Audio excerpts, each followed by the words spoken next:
Self-worth, feelings of worthiness is essential, is a non-negotiable when it comes to receiving. Life is about giving and receiving. Life is about in-breath and out-breath, expansion and contraction. Your relationship to these, you can call them polarities.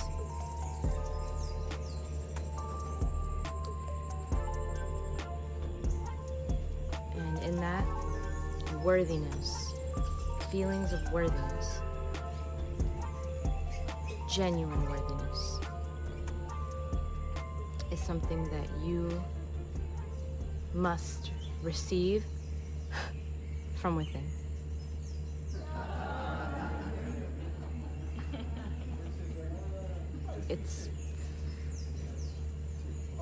It's good to be validated in life, but you can't receive your self-worth from external validation and expect that to suffice.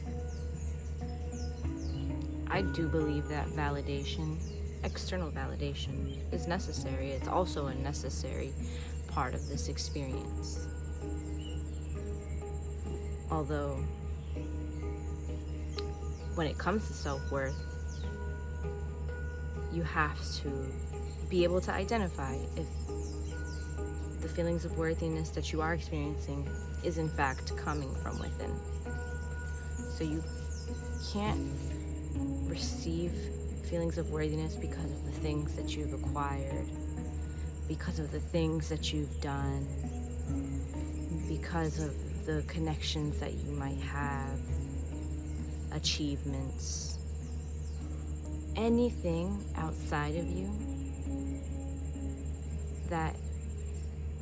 anything that is not your inherent worth, the fact that you exist, is going to be an example of outsourcing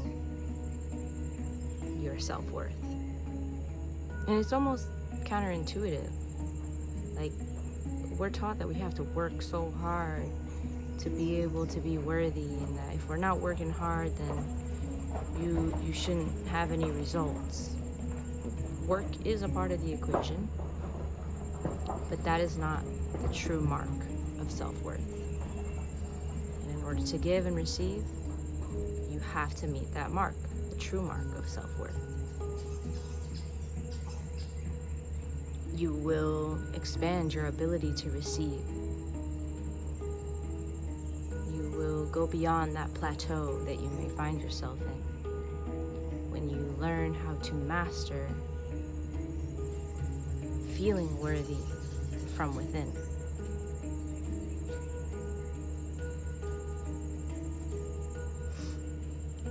When you learn how to master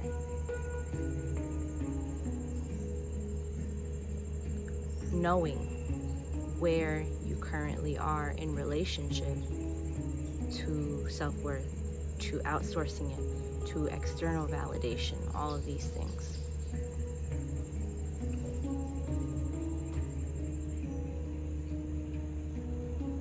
When it comes to external validation,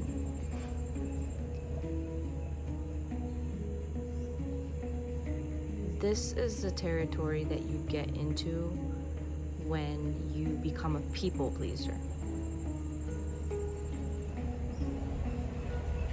And you seek for permission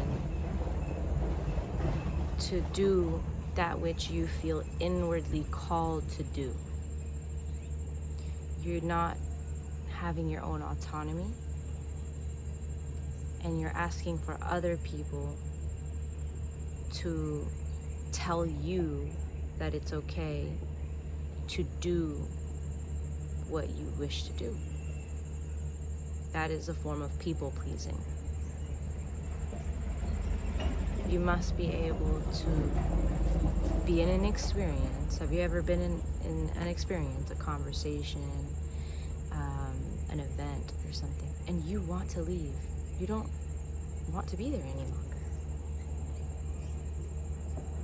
You feel inwardly called. It's like a magnetic pull, a gravitational pull away from a particular environment or conversation.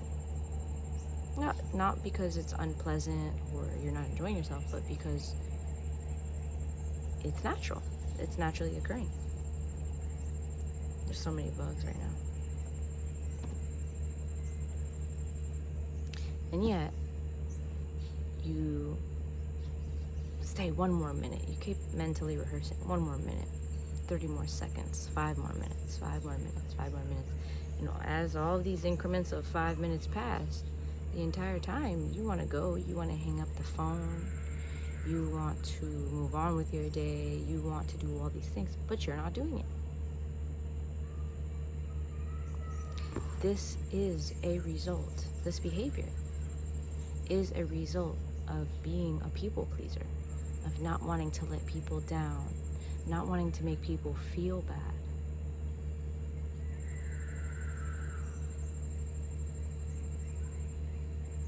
You don't want to make them feel bad because perhaps on some level, perhaps a subconscious level, it would make you feel bad if somebody walked away, right? Like consciously you say, well, that doesn't bother me at all. And you could be genuine in that expression. It doesn't bother you at all.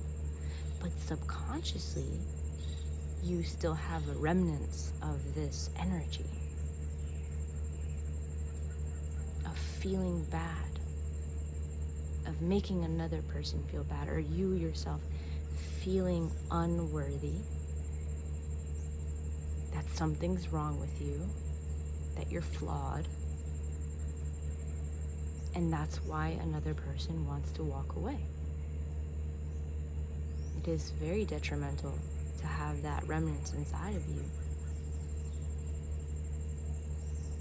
And this is one of the main reasons why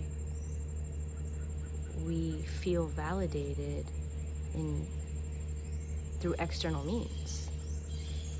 You could be an excellent human being. You are, in fact, an excellent human being in all your ways. Successful in every area and aspect of your life. But if that day comes where you can't do the thing that made you feel worthy, or you can't acquire the things that once made you feel worthy, you get this overwhelming feeling of frustration, or you feel incompetent, or you feel a dip in your self-confidence, in your worthiness. Because that whole time, while you were feeling worthy, you were associating it subconsciously to the act, to the object, to the image. Right? And that's okay. I think that's natural. At the same time, you can expand beyond that state of being into a state where you are worthy from within. You don't have to do anything to be worthy. You don't have to achieve anything, acquire anything. You don't have to appear as anybody, because you don't have to become anybody or anything. You simply are. And these things are two sides of the same coin. Again, they are synonymous. They work with one another. Because you also have to understand that if you neglect yourself, you're not going to feel worthy. You have needs, right? You have to meet those needs. And you have needs on every layer and level of your body. You have emotional needs, mental needs, physical needs, spiritual needs, right? So those all must be met. But meeting those needs isn't the reason why you're worthy. That's just what we do. That's just a part of life.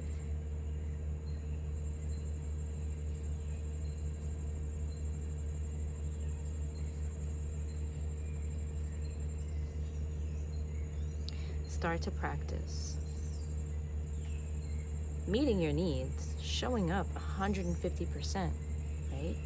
But simultaneously associating your self-worth to your being, to your internal state of being, to just simply existing here. You are a gift, you are worthy, and it has nothing to do with any of those things. Practice that awareness, practice that feeling, and witness how it changes your perspective, how it changes the way that you relate. And if you're one of those people who feel uncomfortable in doing what you feel like doing for the sake of making another person feel bad, really take the time to work on that, because nothing is going to make you feel more unworthy and drained than that. You're not here to please people, and people are probably not pleased by that behavior at all.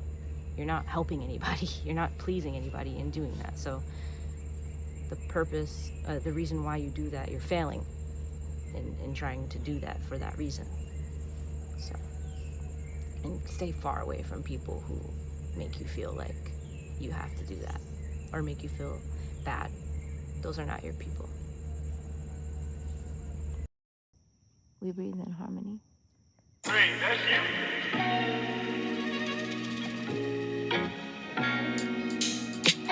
66 seconds to your minute, so transcendent of your time. Look at toucan. Oh my gosh, that is so freaking cool. Where's my binoculars? It's such an awesome tool to have. I highly recommend him. He's feeling my vibe. He's feeling the essence of what's inside that tree and beyond it. He's stretching his neck. Oh my god, look at the way he freaking hops. It's so funny. You are the funniest thing ever. You're so funny the way you hippity hop on that branch. You trust it won't fall, but if it does, you got your wings. You go to sing. I saw you in the other tree the other day full of leaves. You were eating a frog. I saw them having a party in the pool. I went for a night swim. There was 6 of them. I was like, oh hell no, not going in there. I'll let them proceed with their shenanigans. I know that's what they... Yeah, it's too funny. Yes, I can. It's hilarious, though. I'm cracking up because that's a true story. Oh my god, another one. Oh my god. Where'd it go? Did I capture it? Look, they're together. Oh, it's so cute. What's wrong with the world, mama? Even those with no mama, they live in their best lives. Integrity, it always suffices. What's wrong with the world, mama? They don't seem to want to tell the truth. Just in the same way I didn't want to tell you. I get it now. I get it now. How could you deal with so much pain as an empath who's so intelligent? How can you deal with so much pain when everybody comes to you to change that frame? How could you deal with so much pain when you know some shit you do not know? You feel like you just gotta go every second, but you can't leave until you see. But then you choose to be where you are, even though it chokes you out, even though it smokes you out, even though you're coasting. You know that you gotta choose something different, cause this is not the way that we should be living. So you refine and define, but sometimes by default you go into the places where you're the one everyone can call, and it just never changes and it always stays the same. It's as if it is your calling in this life to be that way. So what I say to that is you cannot make excuses, gotta change to that. There's a certain kind of change to that, and I mastered it with guidance. Now I'm waiting in the water, waiting on nobody, waiting in the water, in the garden. The rivers just be flowing. It's been that way for a minute. But there was a time where I was there, but I kept sinning, so I waited. And I waited to see who I could trust. 'Cause it's so rare to come across somebody who's actually worthy of us. Oh, somebody who's actually worthy of us. Somebody who's actually worthy of us. Somebody who's actually worthy of us. The most worthy is within all things, the creator of the detriment that you witness, that you hate, the creator of the darkness and its intensity. Please know it's all for you to do the right team. You know what I'm saying? It's all for you to do the right team. Wait, that's you? Okay.